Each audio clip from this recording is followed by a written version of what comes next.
कोरेगाव येथील ग्रामदैवत श्री भैरवनाथ आणि माता जोगेश्वरी यांची यात्रा उत्साहात साजरी. कोरेगाव येथील ग्रामदैवत श्री भैरवनाथ आणि माता जोगेश्वरी यांची यात्रा अक्षय तृतीयेच्या मुहूर्तावर म्हणजेच 19 एप्रिल 2026 रोजी मोठ्या उत्साहात साजरी करण्यात आली. रात्री उशिरापर्यंत ग्रामस्थांनी दर्शनासाठी मंदिरात गर्दी केली होती. गुलालाच्या उधळणीत आणि फटाक्यांच्या आतषबाजीत भैरवाच्या नावानं चांगभल्याच्या जयघोषात मान्यवरांच्या हस्ते पालखी पूजन करण्यात आले. त्यानंतर पालखी नगर प्रदक्षिणेला निघाली. या यात्रेनिमित्त विविध कार्यक्रमांचे आयोजन करण्यात आले आहे. ही यात्रा 19 एप्रिलपासून सुरू होऊन 26 एप्रिलपर्यंत म्हणजे सलग 6 दिवस विविध कार्यक्रमांनी साजरी केली जाणार आहे. या यात्रा कालावधीत बैलगाड्यांच्या शर्यती, कुस्त्या, छबिना आणि बहुरंगी सोंगाचे आयोजन करण्यात आले आहे. राज्यस्तरीय डान्स स्पर्धा, लावणीचे कार्यक्रम आणि महिलांसाठी होम मिनिस्टर यासारख्या विविध कार्यक्रमांची मेजवानी असणार आहे. कोरेगावकर ग्रामस्थांमध्ये यात्रेनिमित्त मोठा उत्साह दिसून येत असून या काळात धार्मिक आणि सांस्कृतिक कार्यक्रमांची रेलचेल असणार आहे.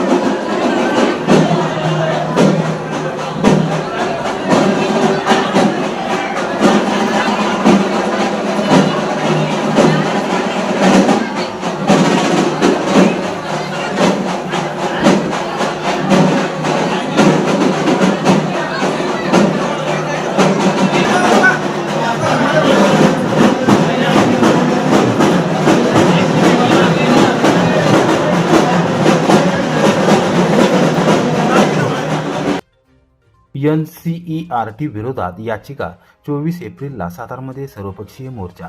शालेय अभ्यासक्रमातील बदल व काही वादग्रस्त बाबींविरोधात NCERT विरोधात न्यायालयात याचिका दाखल करण्याचा निर्णय घेण्यात आला असून या संदर्भात जनतेचा आवाज बुलंद करण्यासाठी येत्या 24 एप्रिल रोजी सातारमध्ये सर्वपक्षीय मोर्चाचे आयोजन करण्यात आले आहे, अशी माहिती श्रीमंत छत्रपती वृषालीराजे यांनी पत्रकार परिषदेत दिली. या मोर्चाची सुरुवात शिवतीर्थ पोवई नाका येथून होऊन जिल्हाधिकारी कार्यालयावर त्याचा समारोप होणार आहे. शिक्षण क्षेत्राशी संबंधित विविध मुद्द्यांवर नाराजी व्यक्त करत या मोर्चात सर्व राजकीय पक्ष, सामाजिक संघटना, शिक्षक व पालक मोठ्या संख्येने सहभागी होणार असल्याचे त्यांनी स्पष्ट केले. NCERTच्या अभ्यासक्रमातील काही बदलांमुळे विद्यार्थ्यांच्या शैक्षणिक गुणवत्तेवर तसेच ऐतिहासिक आणि सामाजिक विषयांच्या सादरीकरणावर परिणाम होत असल्याची भावना व्यक्त करण्यात येत आहे. या पार्श्वभूमीवर कायदेशीर लढा उभारण्यासाठी याचिका दाखल करण्याचा निर्णय घेण्यात आला असून त्यासाठी तज्ज्ञांच्या सल्ल्याने पुढील कार्यवाही केली जाणार आहे. आम्ही आवाज उठवला तेव्हा महाराष्ट्रातून खूप आम्हाला प्रतिसाद मिळालेला आहे.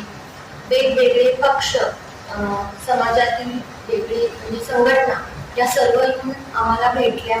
त्यांनी सुद्धा सपोर्ट दाखवला आहे आणि 24 तारखेला सातारा येथील शिवतीर्थ ते कलेक्टर ऑफिस आपण हा निषेध मोर्चा काढणार आहोत.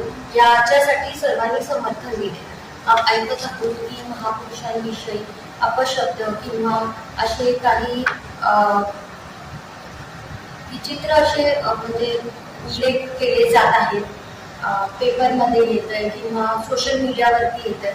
तर माझी विनंती सरकारला आहे की सरकारने असा काहीतरी कायदा केला पाहिजे की अशा महापुरुषांविषयी जर कुठला काही अपशब्द निघाला तर त्याच्यावर एक प्रकारचा लॉ किंवा कायदा असा झालाच पाहिजे.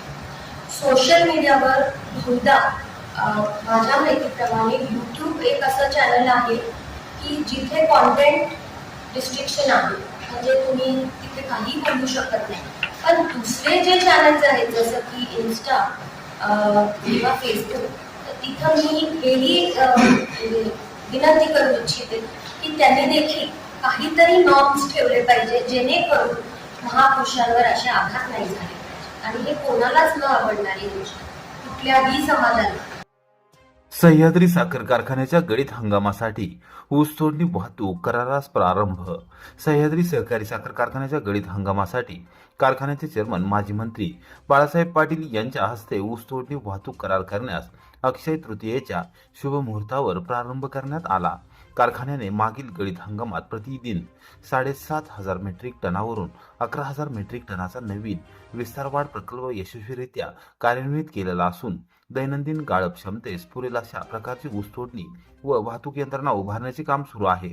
सन 2026-2027 या हंगामासाठी कारखान्याकडे एकूण 23,000 हेक्टर ऊस क्षेत्राची नोंद झाली असून या नोंदवलेल्या संपूर्ण ऊसाचे कळीत करण्याच्या दृष्टीने तोडणी वाहतूक यंत्रणेची तयारी करण्यात येत असून बैलगाड्या, ट्रॅक्टर, गाड्या, ट्रक, ट्रॅक्टर आणि ऊस तोडणी मशीन यांच्याशी करार करण्यास प्रारंभ करण्यात आला आहे. या प्रसंगी कारखान्याचे सभासद, कार्यकारी संचालक विश्वजित शिंदे, शेती अधिकारी वसंतराव चव्हाण, नितीन साळुंके, संजय चव्हाण, ऊस वाहतूक वाहन मालक संग्राम भोसले, हनुमंत उर्फ मंगेश पाटील, नितीन कदम, बाळासाहेब भुजबळे, जयवंत घाडगे, मशीन मालक हिंदूराव यादव, गजानन देशमुख, ताजुद्दीन मुल्ला, अशोकराव चव्हाण, रवींद्र चव्हाण, ऊस तोडणी कंत्राटदार, कर्मचारी यावेळी उपस्थित होते. कराड तालुका गुन्हे प्रकटीकरण शाखेची कारवाई. 3 आरोपींना अटक करत चोरीचा गुन्हा केला उघड. नारायणवाडी तालुका कराड गावच्या हद्दीत 10 एप्रिल रोजी पुणे बंगळुरू महामार्गाकडेला उभा केलेला पॉकलन व ब्रेकर चोरीस गेल्याची तक्रार कराड तालुका पोलीस ठाण्यात 17 एप्रिल रोजी दाखल झाली होती. या प्रकरणी कराड तालुका पोलीस ठाण्याच्या गुन्हे प्रकटीकरण शाखेने तपास करून परत जिल्ह्यातील तिघांना चोरीस गेलेल्या ब्रेकर्ससह ताब्यात घेतले आहे. दिनांक 10 एप्रिल रोजी रात्री 12:30 वाजण्याच्या सुमारास नारायणवाडी गावच्या हद्दीत महामार्गाच्या कडेला असणाऱ्या प्रणव वाईन शॉप समोर पोकलन व ब्रेकर होता, त्याची चोरी झाल्याबाबत तक्रार दाखल करण्यात आली. तक्रारीच्या अनुषंगाने पोलीस निरीक्षक महेंद्र जगताप यांनी गुन्हे प्रकटीकरण शाखेस गुन्हा उघडकीस आणण्याबाबत सूचना दिल्या होत्या. सहाय्यक पोलीस निरीक्षक सखाराम बिराजदार यांना मिळालेल्या माहितीनुसार हायवेवरील चोरीस गेलेला ब्रेकर हा कोल्हापूर येथे विक्रीसाठी घेऊन जाणार आहेत अशी माहिती मिळाली. त्यांनी मालखेड फाटा येथे सापळा लावला. यावेळी एक टेम्पो दिसला, त्यास पथकाने शिताफीने अडवून ताब्यात घेतला असता गाडीमध्ये ब्रेकर आढळून आला. जगन्नाथ किसन काळे राहणार गायकवाड गल्ली, राजपिंपरी, बीड, जितेंद्र लक्ष्मण मुळीक राहणार इदलगाव तालुका अंबड जिल्हा जालना, महादेव फलाजी भिसे राहणार सातारा वाहेगाव तालुका परतूर जिल्हा जालना यांनी गुन्ह्याची कबुली दिली. चोरीस गेलेल्या रोड ब्रेकरसह टेम्पो असा एकूण 9 लाख रुपयांचा मुद्देमाल जप्त करण्यात आला आहे.